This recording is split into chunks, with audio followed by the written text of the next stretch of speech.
Okay, so couple announcements about the remaining lectures. So there will be class as usual this week. Okay? Next week, Monday, there is not going to be a class. I'm going to have a makeup class maybe in the last, of this second to last week of the semester. So Monday there is no class.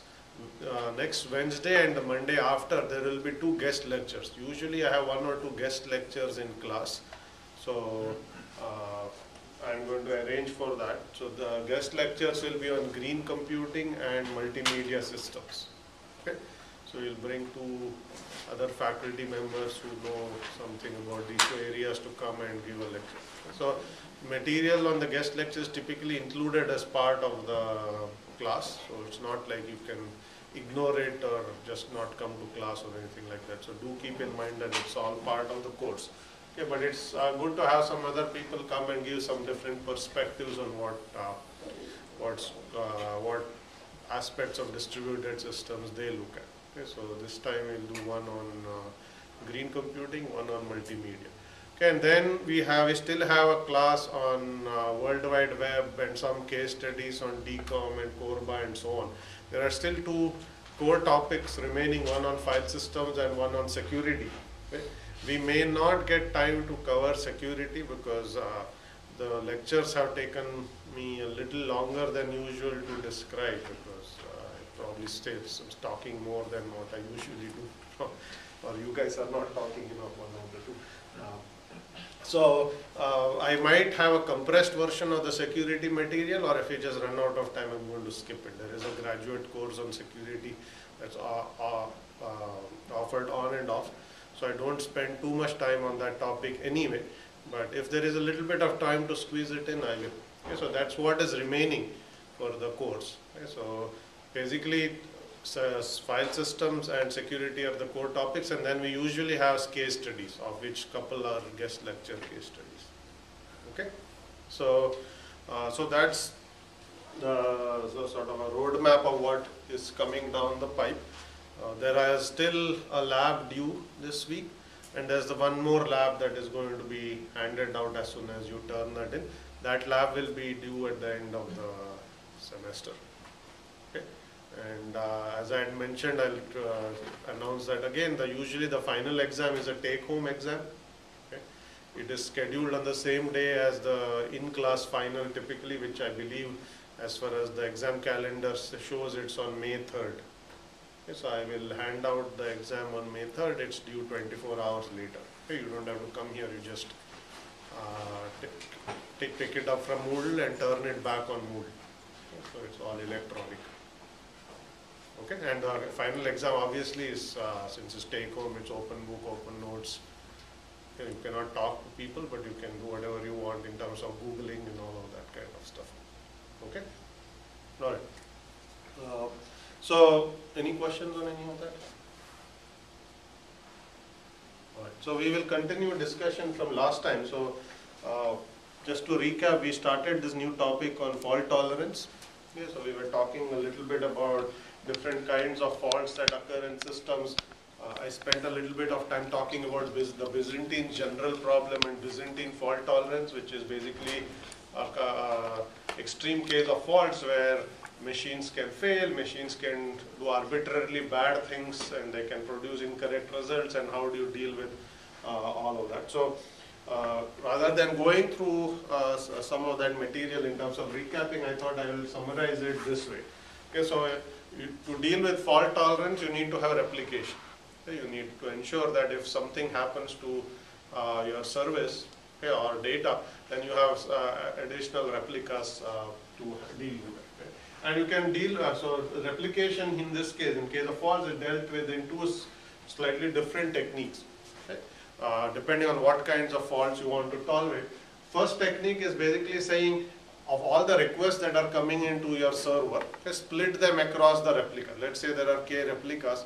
When requests come in, just distribute the request to the k replicas in the normal case. Okay? And if one replica fails, then take all of its requests and then basically redistribute them among the remaining k minus 1 replicas. Okay? This kind of fault tolerance is, this kind of faults rather, are technique is relevant when you crash fault tolerance, when the machines fail silently. But we are assuming now that since only one replica handles each request, each replica produces correct results. Okay? This is by far the more common case of how replication is used in today's systems. If you take any system that uses replication, typically what is done is you take the incoming request, you distribute it among the replicas. If some replicas fail, then you redistribute the requests that were being sent there to the other replicas, so the service as a whole continues to function. Okay? So this is what is actually done in practice. So you only deal with crash fault tolerance. What we were talking about in last class was actually the second technique, which says send every request to all replicas. Every request is sent to every replica and they all process that request. They all produce responses. And then you are going to vote. Okay? These replicas are going to vote on what the correct response is. Okay? And you take the majority result. Okay? This is what we were talking about as far as Byzantine fault tolerance were concerned. We started talking about two-phase commit. That's also an example of voting. Okay? So in this case, every request has to be processed by every replica. So replicas are allowed to not only crash, but they are also allowed to produce incorrect results. Okay? Because there are other replicas that are functioning correctly, and so long as the majority continue to produce correct results, the voting will tell you what the right solution or right result is. Okay? So as I also mentioned, this is a harder problem to deal with, because you have to send every request to all the replicas. There's more overhead, but it allows you to handle this more general case of fault tolerance, which is Byzantine fault tolerance, which arbitrarily bad things can happen, machines can fail, they can have bugs, can produce bad results, and still we are okay. Right? So although this is what we actually were talking about, as I mentioned, this is very expensive to implement. Okay? In practice, you need 2/3 majority, so you may need up to 3K additional replicas to handle K faults. Okay? So typically in practice, you never see this kind of technique, but for the purpose of the course, it's good to understand how these techniques work. Okay? So send request to all replicas, vote on the results. So that's where we are. And as I mentioned, this is what is actually used in practice. Much simpler. Do not send all requests to all replicas. Send it to only one. Right? And if the if some replicas fail, redirect the remaining request to the rest. Okay? That's basically what is done. So that's the high-level message you want to keep in mind. Okay? Because I didn't want the details to get mixed up with the concepts. So just to recap, we were talking about two-phase commit as an example of voting. Okay? The assumption here, this is used, as I said, in distributed or replicated databases. Every query is sent to all the database replicas. Database replicas are going to execute the transactions, and they are going to vote, okay, whether we should commit or not. Okay, notice that in two-phase commit, you are not actually comparing the results yet. Okay, so this is only voting on whether to commit or not commit. Yeah. You may separately want to have a scenario where you actually vote on the result to decide whether you want to commit or not. That is not being done here. You are just voting on whether to commit or not. Okay. And as I said, there is a very simple process. There is a coordinator. Coordinator asks all the replicas what to do. Okay. Replica says vote saying commit or abort. Everybody says commit. You go ahead and commit. If anyone says abort, that's like a veto. So you can basically abort the transaction. So there are two phases. The first phase, the replica sends, coordinator sends requests to vote, and then depending on what the results are, you will vote to abort or commit. And this is what is the state transition diagram of each of the processes of the replicas. Okay. Note that what we want is safety, which means you never want a scenario, okay, this is all or nothing, it is atomicity. You don't want a scenario where replicas all voted to commit, but then some have committed, others have aborted, or vice versa. If anyone voted to abort, you don't want some to commit. The results always have to be the same. Okay? And I was talking about what happens if the coordinator crashes in the middle of the vote. I said you have to block. You can't arbitrarily take decisions and decide to do something without the coordinator telling you. Okay? So two-phase commit is safe, but it has this blocking property which says if the coordinator has failed, then all bets are off. Then all the replicas are going to block because they cannot proceed without the coordinator. They cannot tell you what the results of the vote were. Okay. So that's a blocking property, and to deal with that blocking property, you have a generalization of two-phase commit called 3PC, or three-phase commit. Okay. And what is done here is we have added a little more detail to the algorithm. So voting there's going to be 3 phases of voting, not 2. In the previous case there was a voting phase and there was a results phase. Here there will be 3 phases. And the reason we put the 3rd phase is, even if the coordinator commits, by adding this phase we will basically be able to make a decision without the coordinator. Okay, that's the idea. You don't want this bad blocking property where there is no progress. That's called the liveness property of a distributed system, where you want to make some progress. Safety property basically says you don't want something bad to happen. Okay, the safety property is satisfied, but at the expense of, you cannot do anything bad if you do nothing. Right? So the previous algorithm took the approach saying, if you don't know what to do, do nothing. That way nothing bad can happen. Okay? But that prevents you from making progress. You are blocked on waiting on the result. Okay? So what is done in 3-phase commit? So this is again the coordinator, and that's the state transition diagram of each replica. Rather than going through the details, let me explain in words what is going on. So voting is going to take place in 3 phases. Coordinator is going to kick off the voting saying, what would you like to do? Abort or commit. Okay? Each replica is going to vote to abort or commit. Like before, if everyone says commit, then the decision will be to commit. If anyone says abort, one or more say abort, okay, then you will abort. Okay. But so the coordinator will tabulate the results. But rather than telling the replicas go ahead and commit or abort, it is going to just tell them the results of the election and say, send me an acknowledgement that you received the results. Okay. So basically you will say that, or at least if the decision is to commit, you will basically say, prepare to commit. Okay. If it's abort, then there isn't much you will do, you will just say abort. But if you want to commit, you are going to say, that is the results of the voting were to commit and acknowledge that you received this message. So you will send that to every replica. All the replicas will say, yes, we received the message. And after you know that every replica has received the message to commit, then you will say, go ahead and commit. Okay, so it's a 2-step process where you will tell the results of the election and then say, go ahead and do the right thing. So that's basically what this entire diagram is actually showing. So you after you vote, you go into the ready state to wait for the results of the election, and if the results were to commit, you will basically be told that your decision has been made to commit, acknowledge. So you go into what is called a pre-commit state and wait for the final go ahead from the coordinator. Only when you say go ahead will you actually commit. So commit takes 2 steps. Okay? If the decision was to abort, you are going to abort directly. Okay? Now rather than looking at the state transition diagram, you might want to think, what did this give us? What have we bought by adding some more steps to this algorithm? Okay, it's still voting. Okay, in the end, you are going to vote for commit or abort, and based on the results, you will do the right thing. Okay? But we are trying to avoid this property where if the coordinator crashes, then you may not do the wrong thing. You may do the wrong thing. You want to avoid that property. Okay, so what is the right thing to do here? Okay, so what did this give us by saying, let us go ahead and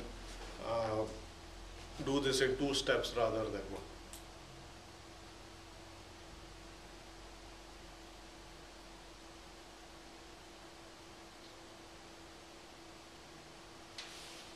Okay, so what are we trying to do? We don't want the replicas to block if the coordinator crashes. Okay, neither do we want anyone to block if a replica crashes, but we'll put replica crashes aside for a moment. Let's only take the case where the coordinator crashes. Okay? So we can assume that the coordinator can crash any time during the voting process, and still we want to be able to do the right thing. Okay? So let's take the case where every replica has voted to commit. Okay? And then the coordinator crashes after telling them the results of the vote. Okay, so where are all the replicas? Okay, the replicas are in pre-commit state. Okay, if the coordinator crashes and you never hear from the coordinator saying go ahead and commit, you've only been told the results of the election, can the replicas proceed without the coordinator telling them to go ahead? the coordinator crashes. The coordinator may not have committed. Coordinator may not have committed, that's okay, that's fine. When it recovers, it will have to do the right thing. But if the coordinator has sent a message saying pre-commit whatever, so the replica already knows that everyone else is agreed to commit. Yes. So they can go ahead and commit. Okay, so let's see that, let's say coordinator crashed and the replicas are sitting there, what should we do? Okay, so they may ask each other saying, did you hear from the coordinator? Okay. Let's assume that at least one replica has received the pre-commit message. Okay. If no replica has heard anything, they will still be all in the ready state, that you should be clear. Okay, if the replicas have not heard of the results of the election, you are in the ready state. Okay, if you are in the ready state, you say, what should we do? What's the safe thing to do? Safe thing to do is abort, because you can say, we did not hear from the results of the election, let's just play safe and abort the transaction and restart it. Okay? And that's okay, because no replica has actually heard from the coordinator, so they can go ahead and abort. Okay? In two-phase commit, you could not do that, because what might have happened is, remember, the coordinator is also voting. So what may have happened is the coordinator may have also voted, okay?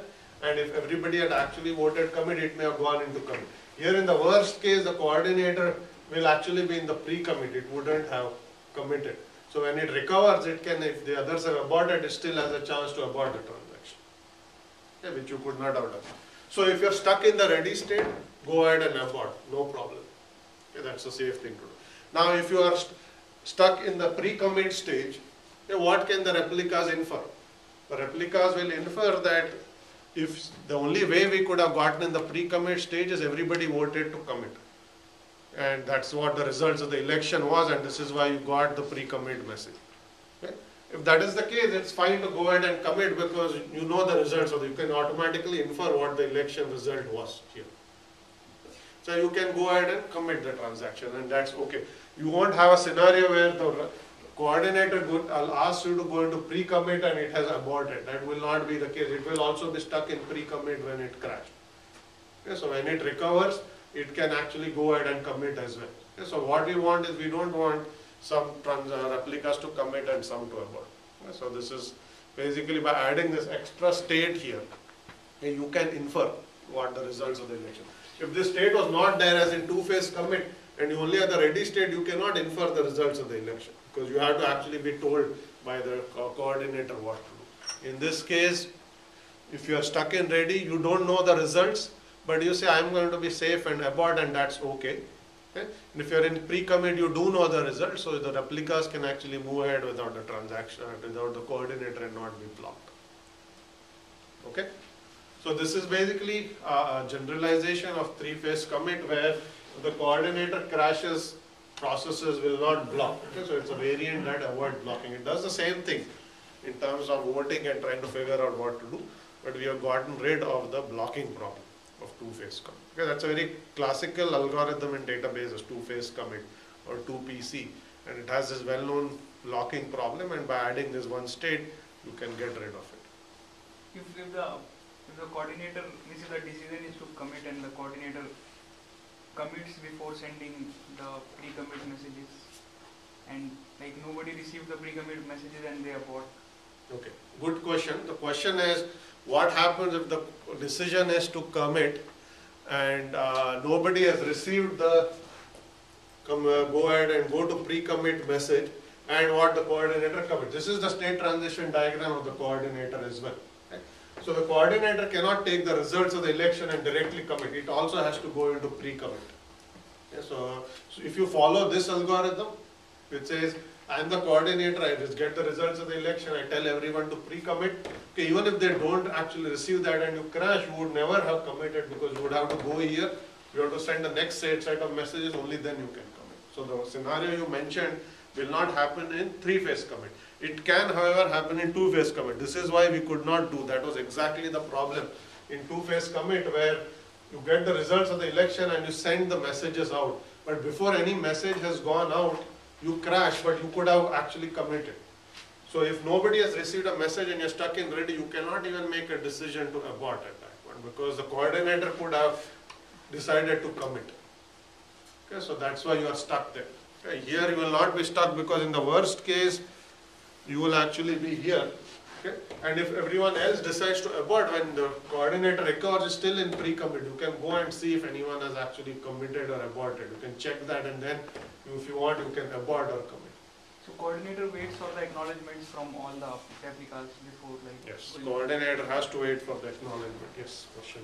If half of the replicas are moved on to pre-commit and half of them are in ready state, then when the coordinator goes to half of them may commit and half of them will go to our. Yes, good point. So these are all scenarios you actually have to take into account to convince yourself you're right. So it may be that half of the replicas received the pre-commit message, the other half did not receive it, or before they received it, coordinator crashed. Okay? So some replicas are hanging in pre-commit state, some are in ready state. Okay? So now if they have to make a decision without the coordinator, they have to do exactly that. They have to ask each other. If any one of the replicas has received the pre-commit message, the others will be still stuck in ready, but they can infer the results of the election. But if only even one received it, you know that the only way you could have received that is everyone wanted to commit. So they can then ask one another and go into the pre-commit stage and then commit. There's always a path to one of these two final states. Even if half of them are received, half of them are not received, no matter what the crash scenario is, there's still a way to figure out what the decision is and make the right decision. If nobody received that pre-commit message, they'll all be stuck in ready, and we say it's okay to abort. Okay, the worst thing that could have happened is we all voted to commit, but before we got the results of the election, the coordinator crashed. So the worst thing is coordinator is stuck in pre-commit, we are all stuck in ready, we will abort. When the coordinator comes up, he's still not committed, he's still stuck in pre-commit. So the coordinator can check what the other replicas did, and there is still a wait for the coordinator to abort at that point. Okay. So there's always a way to make a decision, even if any, and the same thing I have not argued what happens when replicas crash, whether the coordinators and the remaining replicas can move ahead. Okay. So there's always a way to make a decision and it be safe. Yes, question. What is the external stimulus for a replica to go from pre-commit to commit if the coordinator is crashed or not crashed? So does the coordinator send an explicit message for the... Yes. If typically there is no crash scenario after the pre-commit, you will get another message from the coordinator saying go ahead and commit. So you'll get this global commit message. And then you send an acknowledgement and you transition into. Okay, if the coordinator crash, this won't happen, so there will be some additional message exchange which is not shown here, that the replicas can figure out what to do. Okay? So how is liveness guaranteed if all the replicas are in pre-commit state and coordinator keeps on crashing? Okay, how is liveness guaranteed? If all the replicas are in pre-commit state, coordinator has crashed, you will not get a global commit message. Okay? You can always run leader election again, elect a new coordinator among this. That coordinator can ask, did anybody receive pre-commit? Is anybody in pre-commit? If you are in yes, then the new coordinator knows the result and it will tell everyone to commit.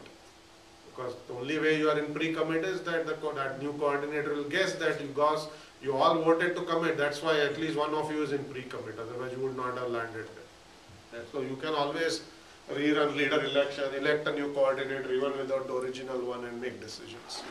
And this is not possible in the two-phase commit because you already committed. That time you cannot run leader election and then see who has committed and who has not committed. Right. So if you are actually in two-phase commit, if the coordinator crashed, everybody is stuck in ready and you run a new leader election algorithm, you do not know the results of the vote. Okay? Because you do not know what the coordinator itself voted. Because the coordinator is one of the replicas. You can ask what the others have voted. Okay, they may all say commit, but that still doesn't tell you what the coordinator voted. Okay, so and you cannot even go ahead and abort because if you all voted commit and the coordinator voted commit, the coordinator may have actually committed the transaction and crashed while these messages were going out. So coordinator may end up in a state where it has already committed. So if you even abort saying let's just not worry about it and abort, that may also be the wrong thing. So there are some subtleties here to keep in mind. Okay, and again, as I said, we only looked at the coordinator crash scenario. The same kinds of arguments apply when you think about a replica crashing and not being able to vote. There's still a way. In this case, you will be stuck in three-phase commit. At least you can go ahead and figure out what to do.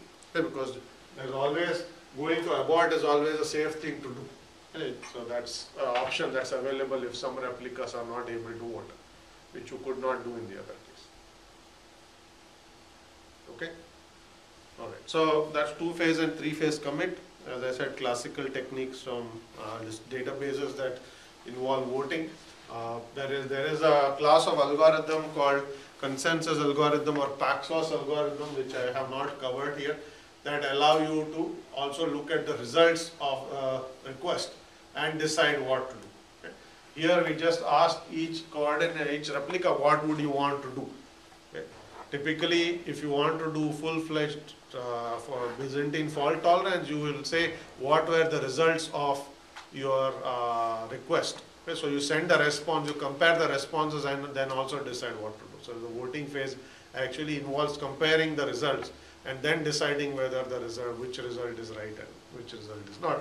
That technique is, class of technique is called Paxos, which we will not cover here. It's a fairly complicated algorithm, so I am going to not cover it in this class. There's a paper I have put up on the reading list if you want to go look at it. It's somewhat mathematical, but it does give the technique there. Okay, so I'll just mention that technique and move on here.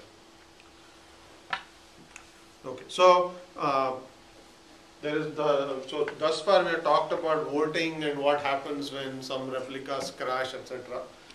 There's also this other side of fault tolerance, which is what is called recovery, which is what should be done if a crashed server comes back up. Okay, what are the steps to perform so that it can rejoin the group of replicas and start doing useful stuff. Right? Typically, the assumption is that when a replica crashes, it could be down for an arbitrary amount of time. Okay? Other replicas may have gone ahead without it and done additional processing, so they may have more information or more state than this replica that crashed. Okay, so whenever a replica comes back up, it has to resynchronize itself with the remaining pool, so it has caught up with the rest of the replicas. Then it can proceed from that point on. Okay. Typically, that process is called recovery, which is resynchronization. In databases, the way this is done is all the replicas actually keep a log of the request they have processed. Okay. So when a new replica comes up, it can just ask one of the replicas saying, send me a list of requests you processed while I was down. So you get the log and then you simply process that log. Okay. You just simply replay that log and you catch up. Okay. So you have to keep track of what requests were received while some replica was down and then replay those requests or reprocess those requests so you catch up. So that's one way of resynchronizing. Another way of resynchronizing is through checkpoints. You can periodically take checkpoints, have replicas take checkpoint. So when a replica comes up and says what happened while I was down, you say here is the checkpoint that tells you all the state that you missed. So you just load that checkpoint and you caught up to the previous checkpoint. Okay, so you can essentially use checkpointing as a way to resynchronize. You can use log replay as a way to resynchronize, because there are two ways to actually recover, which is one is checkpointing, which is you keep a copy of all the state and you reload that state. Another is you keep a log of requests and you reprocess all the missed requests. Okay? So these two techniques are complementary. You can use either one or you could use both. Okay? You can reload the last checkpoint and replay all the requests that have been seen since the last checkpoint. Because the last checkpoint only allows you to recover till that checkpoint point in time, but additional requests may have also been processed. So typically you will do a bit of both. Okay. So here is, we know how to do checkpointing. Remember when we did distributed snapshots, we essentially talked about how to take a consistent cut and just checkpoints and so on and so forth. Okay. So this is basically, we are not going to spend too much time on this, but this figure shows that periodically you will take a checkpoint. All this figure is saying is if the checkpoints are taken independently of one another, you may not have a consistent checkpoint. So you may have cascading rollback saying, is the previous checkpoint consistent? If it's not consistent, based on the definition of consistent checkpoint to use, then you say that is a useless checkpoint because the coordinators of the replicas didn't coordinate with one another. Right? Then you may roll back to the previous checkpoint and is that checkpoint consistent and so on. Okay, so you may actually have this cascading effect. So the right thing to do is of course to use the distributed snapshot algorithm. That way every checkpoint is consistent. You don't need to assume clock synchronization or any of these things. Okay, so you will automatically get a consistent checkpoint. But if by any chance you do not use such techniques, then before loading a checkpoint, you better make sure it is consistent with respect to the state of the computation. Otherwise, you will land yourself into trouble. Okay, so message logging I talked about already, so I'm not going to say much in terms of logs and so on. Okay, so that's the end of that discussion on fault tolerance. Okay, so it was sort of a brief discussion. So just to recap, replication is the technique that is used to ensure that faults can be handled. Depending on what kind of faults you want to handle, you will use different kinds of replication techniques. If you want to simply handle crash faults, which is machines fail, but when they are up, they produce correct result, you just need k+1 replicas, okay, to handle k faults. So whenever the machine fails, the other replicas that are up will take over its work or burden, and things continue. If you are Byzantine faults, then you need to actually vote on the result, because the results can be wrong. Not okay, in crash fault tolerance, whenever you produce a result, the result is assumed to be right, and the system is not buggy. Crash in Byzantine fault tolerance, you can produce wrong results. You can also crash, but you can produce wrong results.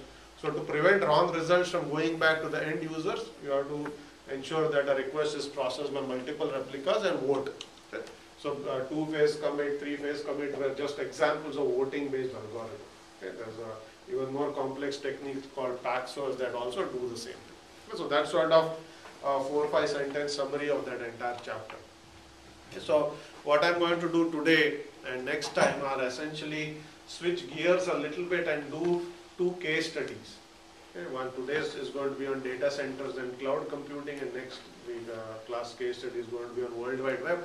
The reason I am actually doing this slightly out of order, this is typically done I guess 2 or 3 classes from now, but the reason I am doing this is this material is going to be useful for the last lab. Okay, because we are going to actually run the last lab code on the cloud. So to know what to do for the lab, you need to know what cloud computing is and so on. So I'm going to actually talk about that today just to build up material for the lab. This is a self-contained topic, so doing it out of order doesn't have any implication on the remaining lectures we have.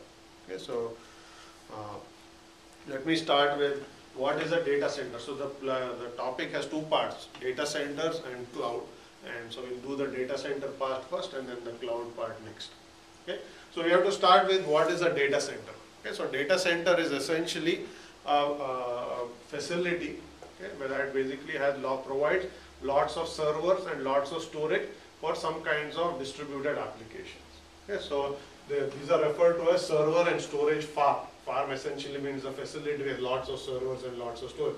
Typical data centers may have 1,000, tens of thousands, hundreds of thousands of servers. And there could be very large facilities, so they may be used to provide service to lots and lots of application or single very large application. Okay, so they must have very large amounts of storage and very large amounts of computation. Okay, so you can ask who uses data centers. So data centers are commonly used by any company that needs to run IT applications. They are used by companies that provide consumer-facing applications. Okay, so practically every company runs its back-end applications, whether it's to do payroll processing, whether it's to do HR, whether it's used to do any of the businesses of the application. So if you take UMass for instance, your Spire is an example of an enterprise application that does course registration and student enrollment. All of that is handled by Spire. Okay, there are payroll applications and so on. So all of these applications are hosted on some server somewhere. Okay. These servers are actually placed in a data center. In this case, probably the data center is small. It's not going to be having 100,000 servers or anything like that. But if you look at some of the biggest data centers, like you can look at data centers owned by Google or Facebook or Amazon, eBay, those data centers tend to be very large. Okay, because like if you take Google search engine for instance, that is a global scale application. It services probably billions of requests every second. Okay, you can't run that search engine on one machine, neither can you even run it on a single data center. In that case, that service is spread across multiple data centers. The computational needs of such applications are so large that you need very large data centers for it. Okay, so So in lots of internet facing companies use data centers, and they build the biggest data centers today. Okay, Google, Microsoft, Apple, Facebook, they all have very, very large data centers. I'll talk a little bit about that as well. Okay. So typically data centers or the servers and storage can run applications that do data processing, that can run very large web-based applications, or they'll run business applications. Aspire is an example of a business application. Okay. It's not available to the entire world, it's only available within an enterprise or a university. Okay, so the reason this has become an interesting topic recently is the sizes of these applications that run on data centers has continued to grow, mostly because of this the rise of these internet facing applications, whether it's Google, Gmail, Facebook. These applications have come about and they continue to grow in popularity, and the sheer processing and storage needs of these applications have dominated sort of how data centers are built. Okay, we'll see that some data center designs are actually influenced by application needs rather than vice versa. Okay, so the data centers have been around for decades, okay, but sort of what we call the traditional data centers were what we call what we refer to as a static architecture. Okay, you had this pretty boring IT stuff where you had a machine room filled with servers. Then you will have some applications, and the administrator will say, let's run this database on this server, I'm going to run the website on that server, and some other application on a third server, and you're done. Okay, the machine, these are mapped to, applications are mapped to machines, and this is a static mapping. Okay, and then you use some sort of a storage area network or some storage facility to provide storage to this application. Okay, but what has actually happened today is data centers have become very dynamic.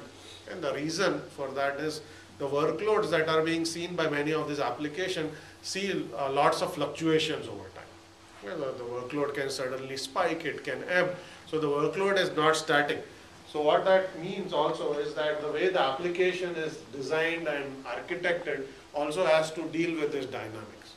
So if the workload goes up, the data center should be able to respond on the fly and automatically by allocating more storage or more computational resources to that application.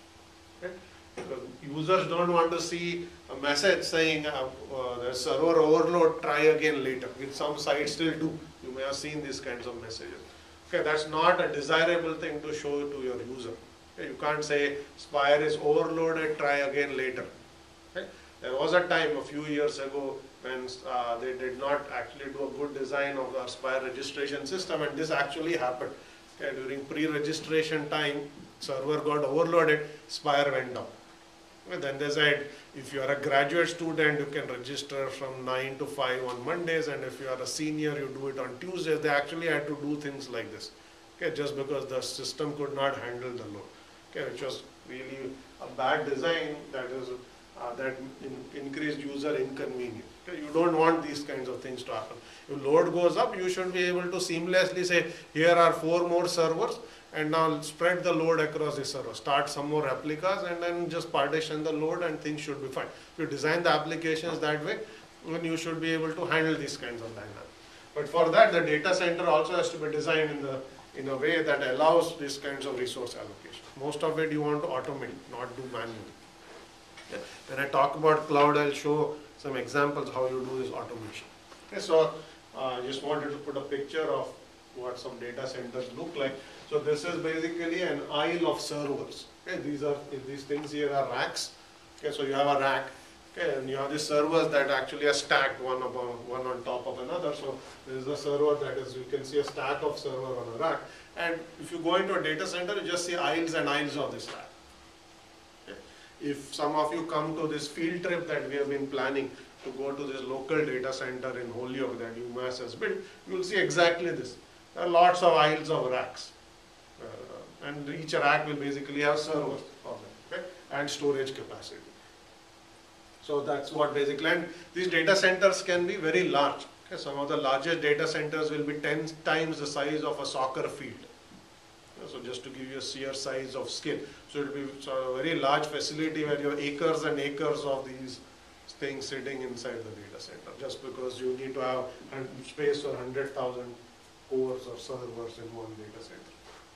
So basically, you have the main components of a data center is you have racks of servers and your storage. Okay? Now to ensure that you can run this data center, there are a lot of other equipment that you have to put. Okay, first you have to put networking equipment. All the servers are networked, so the network architecture, or you will have lots of network switches and routers and all of that kind of stuff to go with that. But the other two things that you also need is power and cooling. So you'll see lots of interesting things being done to deal with the power infrastructure of a data center. Okay, so typically there will be multiple redundant layers of power. You cannot have you cannot afford to lose power for 100,000 server facility. Okay, then like entire systems may go down. Okay, so what is typically done is each of those racks or server will have a battery backup UPS, an uninterrupted power supply. So if there's a local outage of some sort, then that rack can still continue to function. Okay, that's one. Now if there is actually a global outage, some power that is being supplied by the electric company itself goes down, then you may actually have diesel generators that will kick in. Okay? So typically whenever there's an outage, all the servers will switch over to the UPS. UPS capacity may be a few minutes. These are batteries that can keep the server running maybe for 5 to 10 minutes. After that, the battery will get exhausted and the server will go down. So that is the window you have to do something and bring power back on it. Typically what is done is then you start your diesel generator that will generate local electricity and keep the servers running. Okay. So you have these multiple layers of redundancy. Many large data centers will also have connections from multiple electric companies. So if one company has an outage, you start receiving power from another company. Okay. So you have all these layers of redundancy built in just to ensure that power does not go down.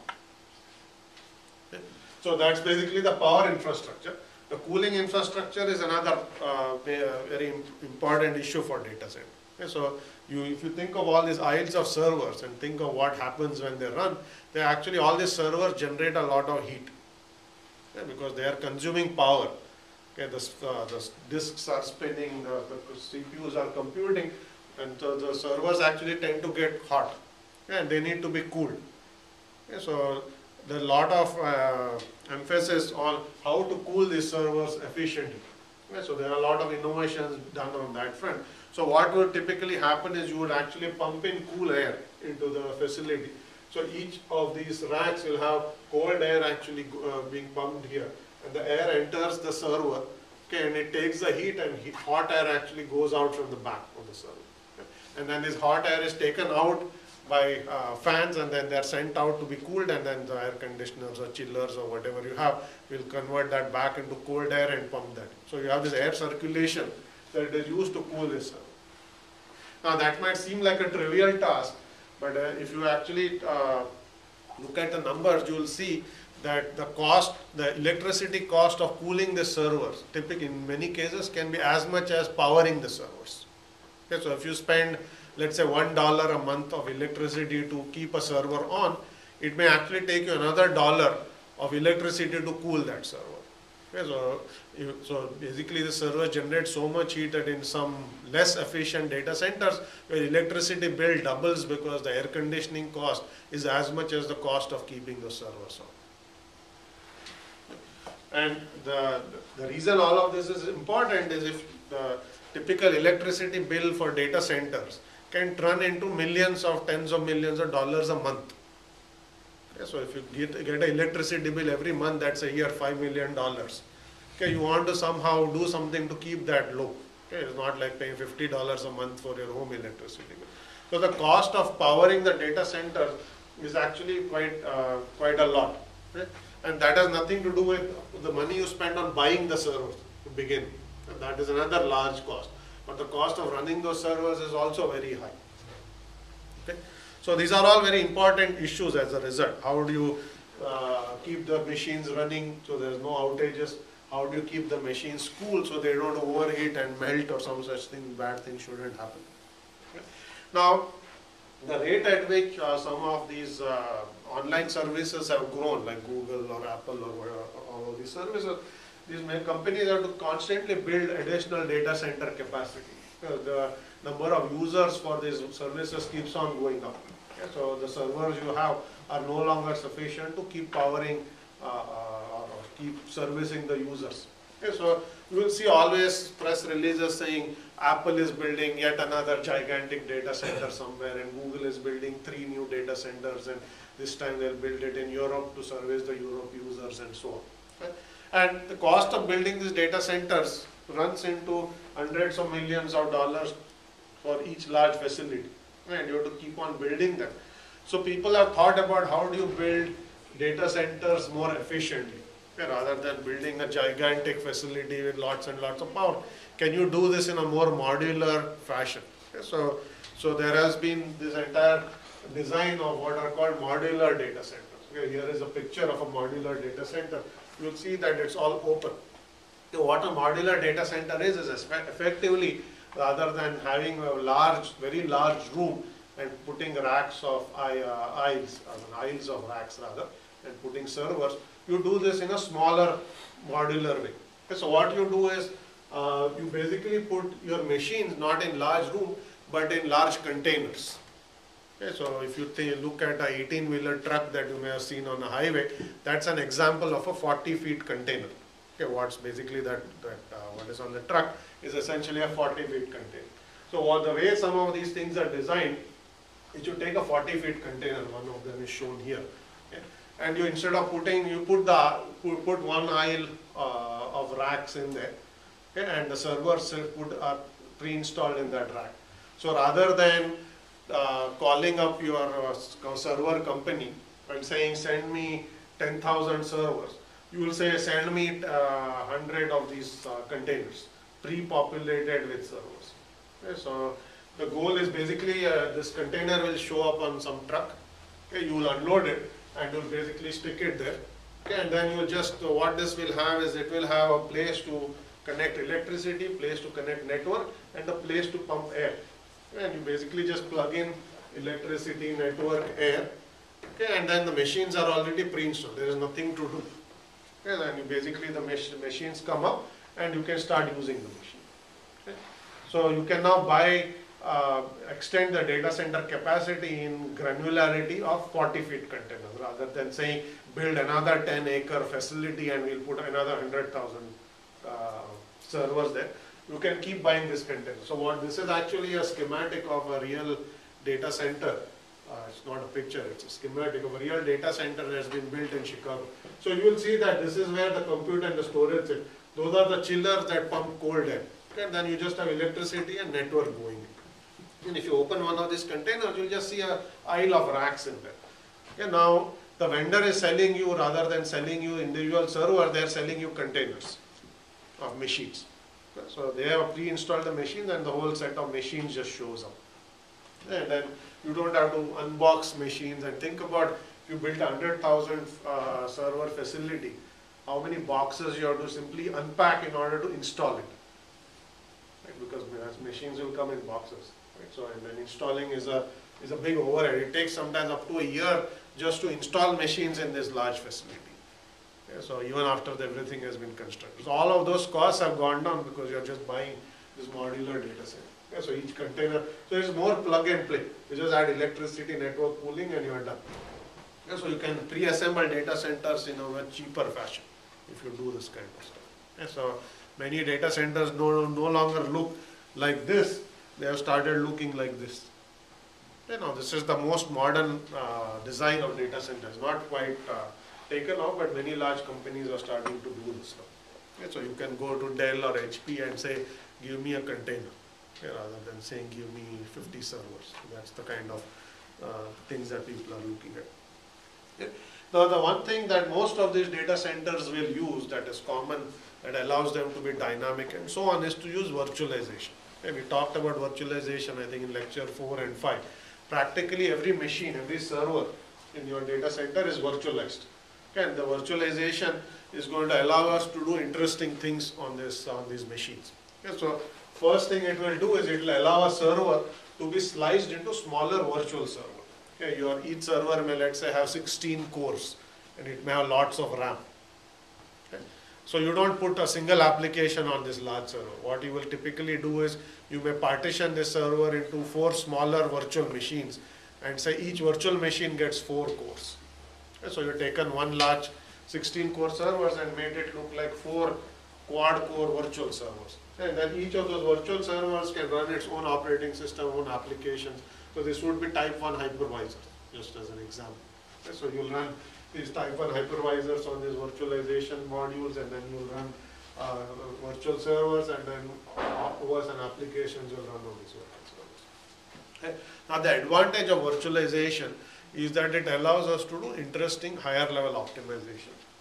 If a machine gets overloaded here, okay, you can use the virtual machine hypervisor to give it more cores or more memory on the fly. Okay, this is what virtualization layers allow you to do. You can resize a virtual machine. Okay, so if this is a dual core and this Windows here is not overloaded, you can just increase its size, give it one more core from that server if such a core is available, is not being used. Okay, so here's a third core. And now suddenly that virtual server has more computation capacity than before. If its server was maxed out, now you have more CPU. Okay? Or you can give it more RAM. Yeah, so you can rapidly readjust the allocations to virtual machine. This is one key advantage of virtualization. Okay? You can also move virtual machines within a LAN using what's called migration. Okay, we talked about, when I was talking about process migration, you remember I said you can also move virtual machines. The entire virtual machine can be moved from one server to another. So you can remap which virtual machines run on which physical server on the fly, depending on whether some machines get overloaded or some machines might be, you may need to take a hardware server down for maintenance or whatever. You can migrate them within your data center. Okay, this is very easy. Yes. Yeah, it's also very easy to deploy multiple VMs. The reason why all these data centers are virtualized. Okay? So are cloud platforms which run on data centers, and I'll talk a little bit about that in a few slides. Okay, so there is a little bit of animation here which shows that VM has gotten overloaded. So now you basically can move it to move that small VM here, and then this VM you can then take that and give it more resources. Okay, so there are multiple virtualization platforms, and I just have a few named here. VMware you probably heard of. There's one called Parallels. In the open source world, you will have VirtualBox and Zen and KVM that all allow you to do similar things. Okay, so just to give you some flavor of the server virtualization technologies that are out there. Okay, you don't need to know anything about them, just to know that these kinds of systems exist. Okay. Now there are different kinds of workloads these data centers can run. I have been talking a little bit about server workloads, and that's shown in that picture where there is essentially a rack of servers, and this is sort of an expansion of a single server, can have multiple, that shows 6 virtual machines. Each virtual machine has its own OS and own application. That's basically what is shown there. Okay. That's one typical scenario for using data center. Okay, here's another scenario called virtual desktops. I don't think most of you have heard of a virtual desktop, but let me explain what it is. Okay. A virtual desktop essentially says, rather than having a laptop or a desktop for every user in your company, give them what is called a thin client. A thin client is a low-end client. Okay. It could be, let's say, just a simple tablet. Okay. It could be a netbook, a low-end machine. Okay. But since the user may actually have to do higher-end computation, what you will do is you will actually also give them a virtual machine that is sitting in some remote server. Okay. This is effectively your PC, your sort of your desktop, but hosted inside a virtual machine on some remote server. Okay. So typically what you will do is you will take your thin client like a tablet or a low-end machine, and you will connect to that virtual machine, okay, using VNC or remote desktop technologies. Okay. And essentially it will look like that machine is local to you. Except that your desktop is essentially sitting on a virtual machine in some data center. Now, this is another use of data centers. Rather than putting your server applications onto the data center, you essentially move the entire desktop into the data center. Okay, this is also referred to as thin client computing. Okay, if you actually read papers in distributed systems, you'll often see reference to fat clients and thin clients. Fat clients essentially means I have a powerful laptop and everything, all my stuff is on the laptop itself. All my data is on the laptop, I can do local computation. Thin client basically says that I have very little state here, all my data is somewhere on a server, and I'm simply using my client to connect to that server and do remote computation, remote application. So you can use this to do remote application. Now this is very useful if users don't have to do heavy duty stuff, right? If you think of, let's say you go to a grocery store, at the checkout terminal, you will see that they essentially have a desk PC there. They're using that to scan your goods and then print out receipts and process payments and so on. Okay. Now those kinds of applications don't need heavy duty PCs. Okay. They typically need a lightweight desktop to run that single checkout application. Okay. Even better way to do it is you actually don't have a full-fledged PC there. You have a very low and thin client, and the PC is actually stored in a virtual machine somewhere on the cloud or maybe in a data center, and all that local PC is doing is it has a connection to the remote PC and it's just simply running the application remotely. The entire checkout application is actually running in a data center. Okay. What this does is it reduces. So you may ask, why do all of this? Right? Why not just give a $500 laptop to every user? Why put it all in some data center? Right? That's a good question to ask. And the reason this kind of virtual desktops have become popular is it reduces maintenance overheads. Okay? Now think of, again going back to this grocery store example, you may think of this may be a chain of grocery store. Each grocery store has 20 checkout terminals. Okay? Now let's say new security patch came out because somebody came up with some malicious bug. So Windows or OS X or Linux, whatever the OS is, has come out with a new security patch. Now think of the IT guys who are administering these machines. Okay. Typically, they might actually have to go store to store and go and install this patch. Okay. It is a big overhead for these IT administrators. They have to physically drive to every store, every PC and do all of this maintenance. Okay. If they may have some automation, maybe they can install the patch remotely, which can also be done. Okay. But typically there are always headaches. Maybe the keyboard on something doesn't work or some software has crashed, you have to go and restart the machine. Checkout counter cashiers don't know how to administer the PC. Okay, so they have no idea, they are just using the application, somebody else's job to maintain it. But if the entire state was stored in a data center, okay, then all the administration has become centralized. The administrators just have to administer that because there is very little stored on the thin client. Thin client just have a network connection and they are just connecting to the desktop inside a data center and doing all the computation remotely. Okay. So the main reason to have virtual desktop is this final bullet, that easier to maintain and easier to manage from an IT administrator standpoint. This is solely the reason why they have become popular. Okay, if it was just as easy to go and do this on every desktop, this would not actually be the case because people like to have local state. You don't want to connect to network because the network goes down, I can't do anything.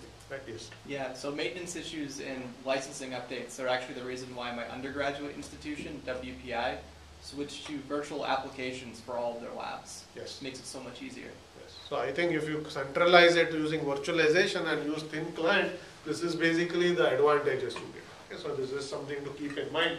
This is the only thing we'll say about virtual desktops in this course, but just do keep that in mind.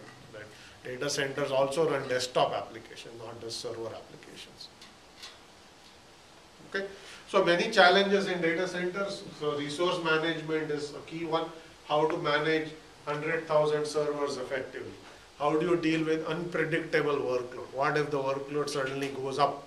Okay, you are running an online store, say, you decide to have a sale, okay, and then your sale becomes so popular that so many users come into your site, their site crashes. You don't want that to happen. Just at a time where you're making a lot of money by selling a lot of your goods, your site has gone down because it got overloaded. Okay, that's the worst thing that can actually happen if you're an online business.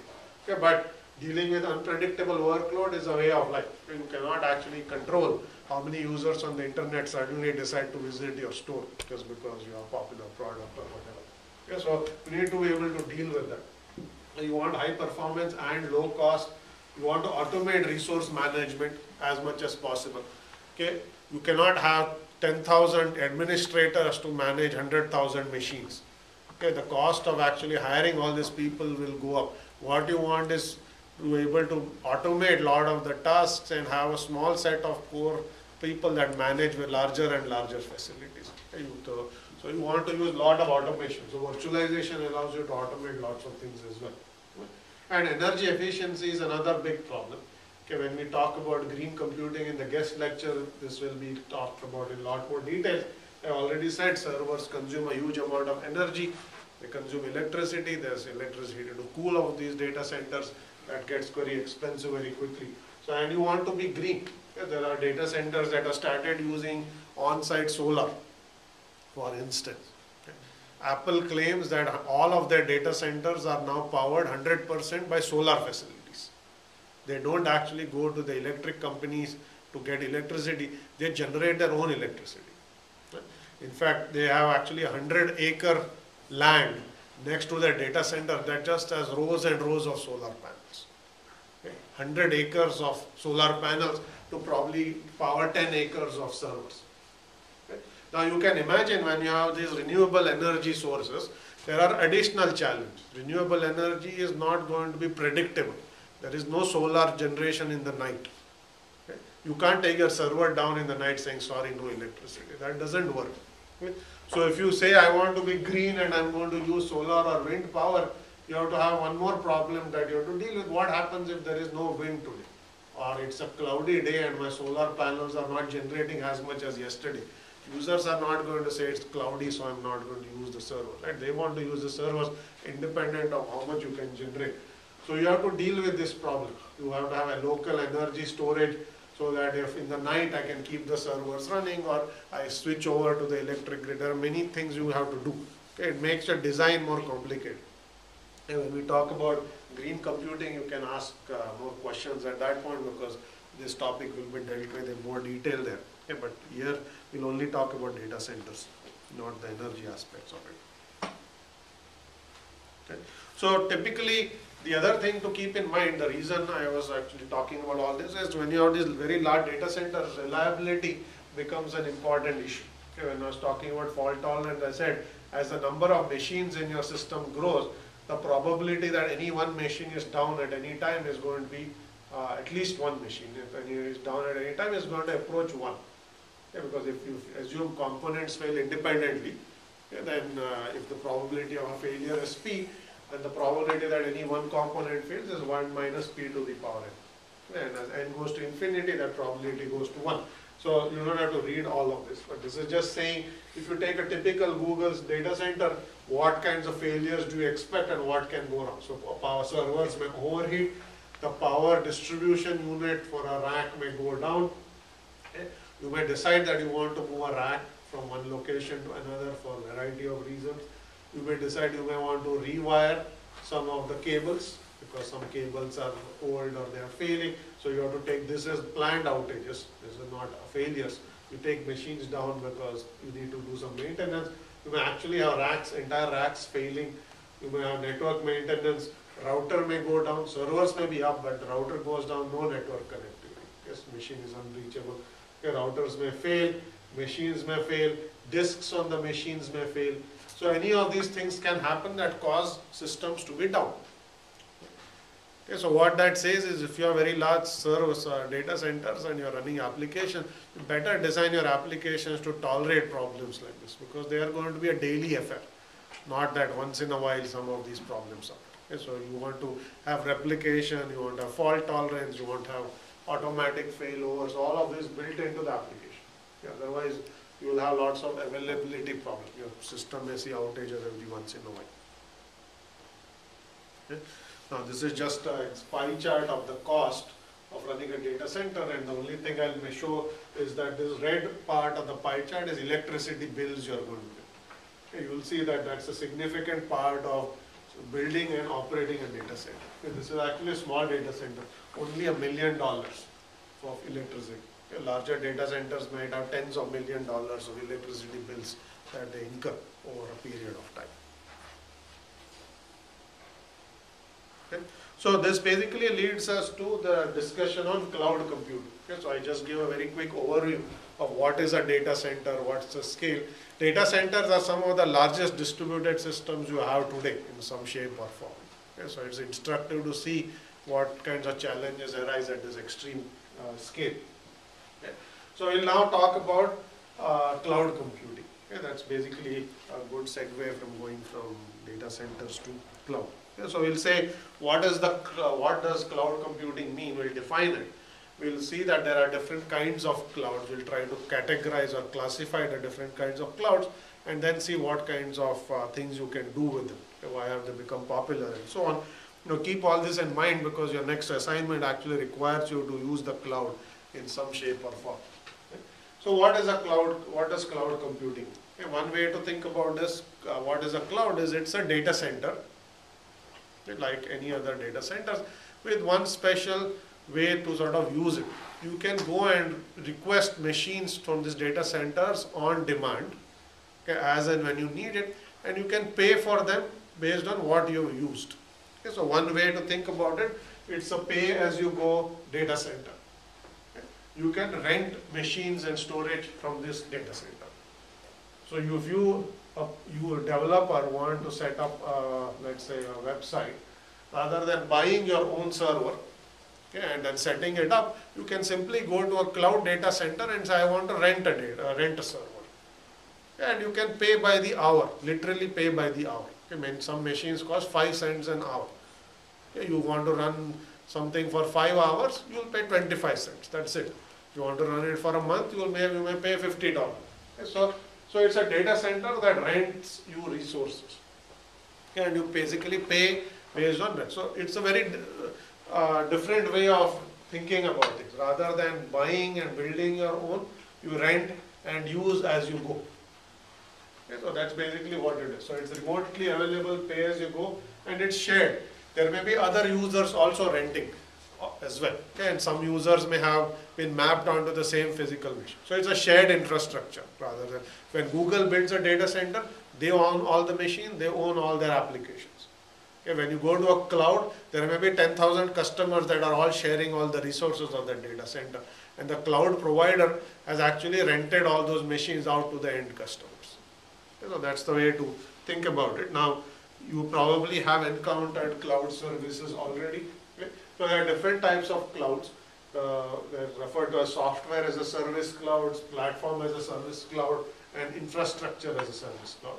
For your lab assignment, you are going to actually use this type of cloud, an infrastructure as a service cloud. But as far as what you use, you probably have used some of these already. Okay? Gmail is an example of a software as a service cloud. Okay, the cloud service rather. It's a cloud-based email service. Okay. Most Gmail is free, so you are not actually paying as you go, but you don't own your mail server. Okay, so you are renting a mail server, you're licensing a mail server. Google runs it for you. Okay, you just basically get mail service from Google. Salesforce is another example, whereas Google Docs is an example of Office running on the cloud. Microsoft now has an Office in the cloud offering where you don't actually have to buy Microsoft Office. You basically can rent Microsoft Office, and they will run the application on their servers, and you can get storage space on their servers. Okay.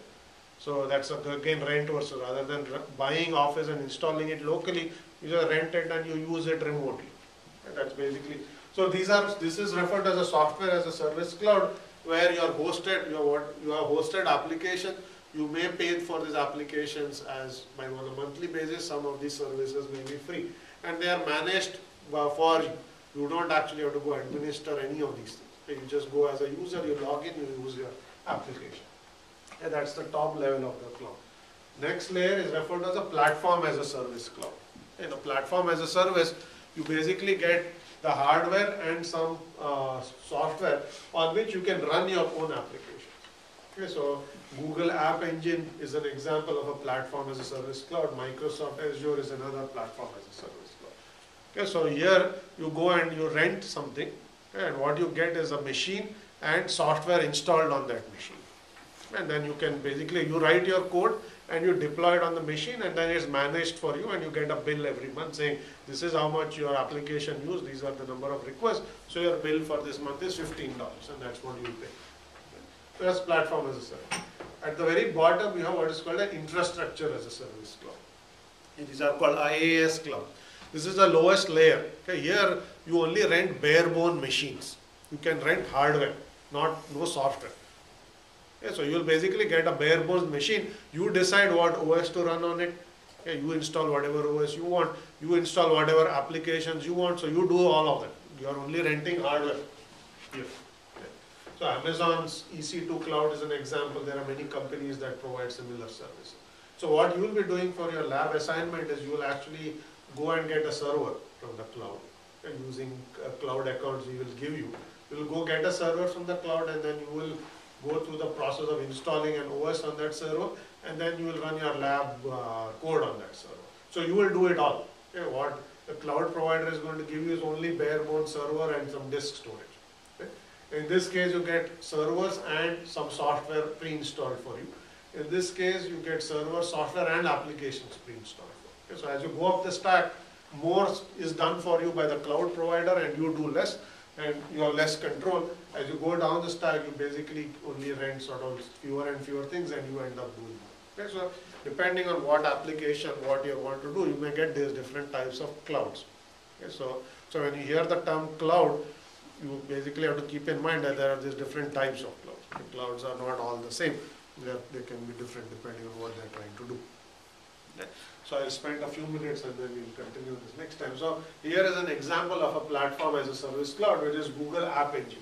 Okay, so Google App Engine essentially is a Python based platform where you can develop your application using Python and you can just deploy it on their servers. Okay, so they provide you Python, OS, server, storage, all of that is provided to you by them. And they will deal with serving requests and all of those things that are needed for you. Okay. This is not necessarily based on virtualization. You just give them some code. You can have Java clouds as well. You can think of a J2EE application that you've written and you just show up with some Java code and they will run it for you. Okay, so basically they provide the entire software stack and the hardware needed to run your code. Okay, that's what in Google this is Python based. There are other clouds that will do Java based. Microsoft Azure cloud uses .NET. You can write .NET applications and run them on their cloud, for instance. Okay, so and then what the cloud technology does is automatically figures out how many threads to allocate to your application. If workload goes up, it will automatically replicate your code on their multiple servers, partition. All that is handled for you by the cloud provider.